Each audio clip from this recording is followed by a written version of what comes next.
माते करो चिंता, माते करो, माते करो चिंता, माते करो नानक चिंता, माते करो नानक चिंता, माते करो। नानक चिंता मत करो, चिंता तिस ही जल में जंतु पाए तिना भी रोधी।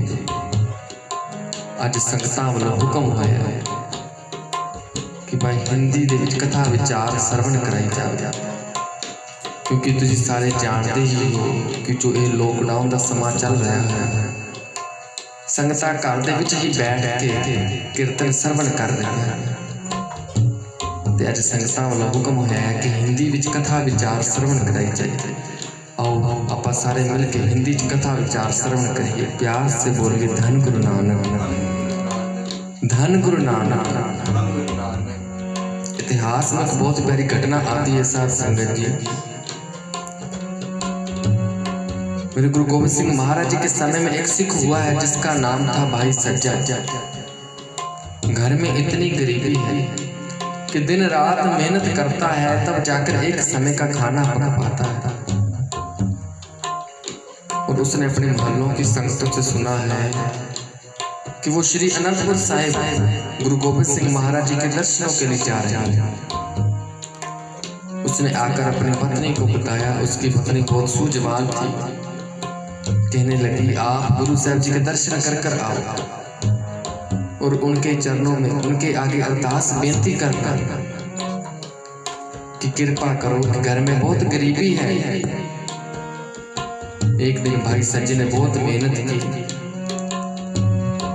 कुछ धन इकट्ठा कर कर अपनी पत्नी को दे गया और जाते हुए कहने लगा कि मैं गुरु साहब जी के दर्शन कर कर आता।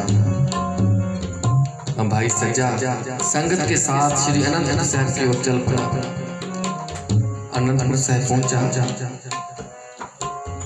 गुरु साहब जी को माथा टेका, चरणों को स्पर्श किया और जाकर संगत में बैठ गया। जब जाने का समय हुआ तो उसने बेनती कर दी कि गुरु साहब जी घर में बहुत गरीबी है, कृपा करो। गुरु साहब जी जाने जानते कहने लगे भाई सज्जे यहाँ पर रुक कर सवा महीना लंगर की सेवा कर, बर्तन की सेवा कर, तेरी गरीबी काट कर तुझे घर भेजे। प्यार से बोली धन गुरु नानक। कहने लगे तेरी गरीबी काट कर तुझे घर भेजे। भाई सज्जा कहने लगा महाराज घर में एक मैं दिन रात मेहनत करता हूँ, तब जाकर एक समय का खाना पक पाता है। मैं घर नहीं पहुंचा तो मेरा परिवार भूखा मर जाएगा। गुरु साहब जी कहने लगे भाई सज्जे उस निरंकार पर भरोसा रख, जिसने जन्म दिया है वो रोजी रोटी भी देगा। पर भाई सज्जे ने इनकार कर दिया। गुरु साहब जी सवा महीने से एक महीने तक आ गए। भाई सज्जा कहने लगा महाराज मैं घर नहीं पहुंचा तो मेरा परिवार भूखा मर जाएगा। गुरु साहब जी एक महीने से 15 दिन तक आ गए, 15 दिन से एक हफ्ते तक आ गए। और भाई सज्जे ने इनकार कर दिया। कहने लगा महाराज घर में एक मैं हूं, दिन रात मेहनत करता हूं, तब जाकर एक समय का खाना पक पाता है। तो भाई सज्जे ने इनकार कर दिया। गुरु साहब जी कहने लगे भाई रास्ते में हमारा एक काम करते हुए जाना, एक मैं चिट्ठी लिखकर देता हूं, उसे भाई बुद्धू शाह जी को पकड़ा देना। गुरु साहब जी ने एक कागज लिया और उस पर कुछ लिखकर भाई सज्जे को पकड़ा दिया और कहा कि इस चिट्ठी को सिर्फ भाई बुद्धू शाह जी को पकड़ा देना। अब भाई सज्जा भाई बुद्धू शाह जी की हवेली की तरफ तुर पड़ा।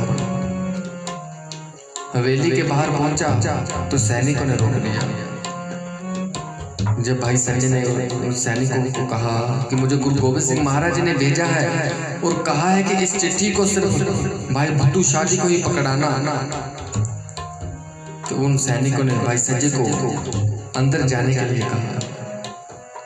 जब भाई सज्जे ने भाई बुद्धू शाह जी को चिट्ठी को पकड़ाया तो भाई बुद्धू शाह जी ने चिट्ठी को सबसे पहले नमस्कार किया, माथा टेका। जब उस चिट्ठी को खोला तो साथ संगत जी उसमें लिखा था कि इस सिख को 6 महीने तक अपनी कैद में रखना, खुशी से रहे तो खुशी से सही, अगर जबरदस्ती करे तो जबरदस्ती से सही। प्यार से बोली धन गुरु नानक। खुशी से रहे तो उसे खुशी से रखना, जबरदस्ती करे तो इसे जबरदस्ती से रखना। अब गुरु गोविंद सिंह महाराज जी का हुक्म था साथ संगत जी, भाई बुद्धू शाह जी ने भाई संजय को एक कमरे में बंद कर रख दिया 6 महीनों के लिए। अब उस कमरे में बैठा भाई सज्जा सोच रहा है कि उसके परिवार का क्या होगा, और रो भी रहा। जब 6 महीने बीते, भाई बुद्धू शाह जी उस कमरे में आए जहां पर भाई संजय को कैद कर रखा गया था। जब आकर भाई बुद्धू शाह जी ने भाई संजय को कहा कि भाई तेरे 6 महीने पूरे हो चुके हैं, तुम घर जा सकता है। भाई संजय कहने लगा कि अब मैं घर जाकर क्या करूंगा, जहाँ तो मेरा परिवार कहीं चला गया होगा, जहाँ तो भूखा मर गया होगा।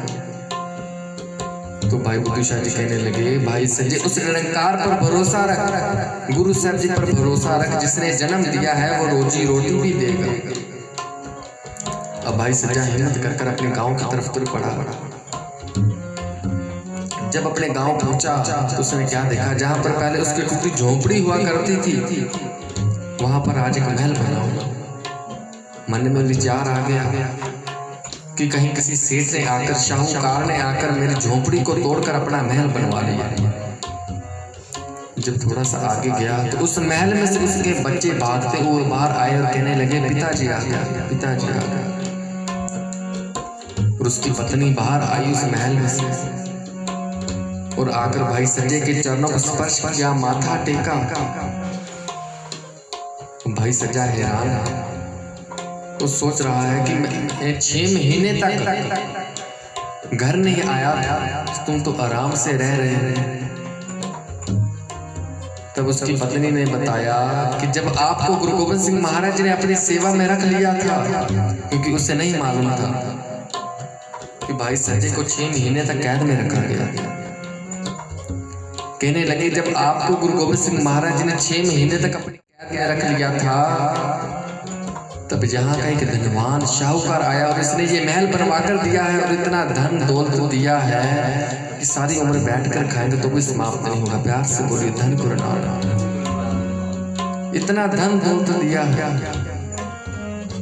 अब भाई संजय की आंखों में नीर आ गया।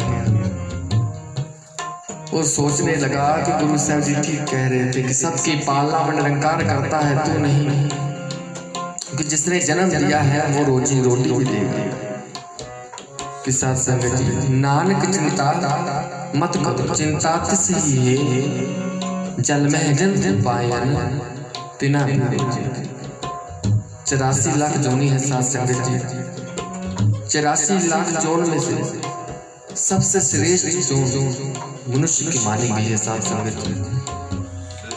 क्योंकि सिर सिर रिजिक संभाहे ठाकुर काहे मन मोह करया, उड़े उड़ आवे से कोसा तिस पाछे बचरे शरया।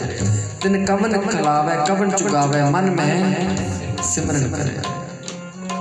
जिन्होंने गुरु नानक के नाम को सिमरा है, गुरु नानक के नाम को अपने हृदय में बसाया है, गुरु नानक कभी उनको कभी दुख तकलीफ नहीं आने देता। सदा उनके ऊपर अपनी मेहर रखता है, अपनी कृपा का हाथ रखता है, कभी उन्हें दुख तकलीफ नहीं आने देता। इसलिए साथ संगत जी, हम भी गुरु नानक के नाम को अपने हृदय में बसाएं और इस चिंता को छोड़ दें कि आज मेहनत नहीं करूंगा तो रोजी रोटी नहीं मिलेगी।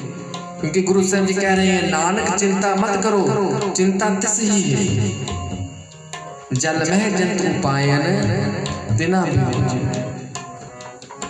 गुरु साहब जी कह रहे हैं कि जो जीव समुद्र में रहते हैं, पानी में रहते हैं, कभी निरंकार ने उनको भूखा नहीं सोने दिया, तो क्या जिन्हें सबसे श्रेष्ठ जोनी में डाला है, क्या कभी उन्हें भूखा सोने देगा? प्यार से बोलिए धन गुरु नानक। इसलिए साथ संगत जी, आओ गुरु नानक के चरणों में अरदास बेनती करें कि वो कृपा करें हमें नाम की बख्शिश कर। जिन्होंने नाम की प्राप्ति कर ली ना साथ संगत जी, तो गुरु नानक पातशाह कहते हैं कि उन्हें कभी दुख तकलीफ आ ही नहीं पाती, जिन्हें गुरु नानक के नाम को अपने हृदय में बसा लिया। इसलिए आओ करो कृपा, नानक चिंता मत करो, चिंता तिस ही है जल मह जंतु पायन तिना भी रोजी दे। माते करो चिंता, माते करो, माते